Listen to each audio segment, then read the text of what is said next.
కొంతమంది అదే పనిగా అభివృద్ధి అభివృద్ధి అంటూ ఉంటారు. ఇంతకీ ఏంటి ఈ అభివృద్ధి? అభివృద్ధి రెండు రకాలండి బాబు. ఒకటి కడుపు నిండిన వాడి అభివృద్ధి వేరే, కడుపు కాలేవాడి అభివృద్ధి వేరే. విద్య, వైద్యం, ఉండడానికి నిలువ నీడ, ఈ మూడు బేసిక్ నీడ్స్. ఇవి కలిగి ఉండడమే అభివృద్ధి.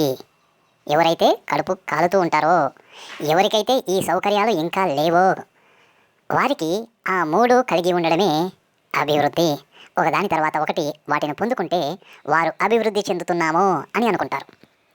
అదే కడుపు నిండిన వాడికి అభివృద్ధి అంటే 6 లేన్ల రోడ్లు, శంషాబాద్ లాంటి ఎయిర్పోర్ట్లు, బుర్జ్ ఖలీఫా లాంటి టవర్లు, అవే వాడికి అభివృద్ధి.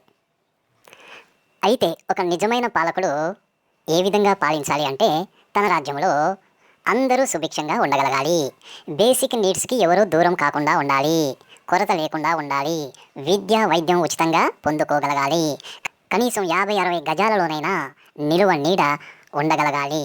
అదే అభివృద్ధి.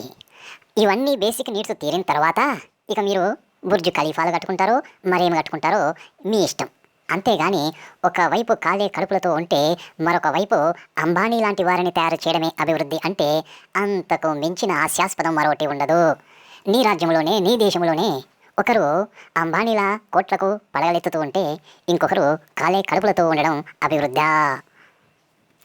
నాకు తెలిసి, నా కళ్ళతో చూసిన సత్యం ఏంటంటే, 50 సంవత్సరాలకు ముందు కరెంటు లేని గ్రామాలు ఉన్నాయి, ఎలక్ట్రిసిటీ సదుపాయం లేని గ్రామాలు ఉన్నాయి, మరుగుదొడ్డి లేని గ్రామాలు ఉన్నాయి.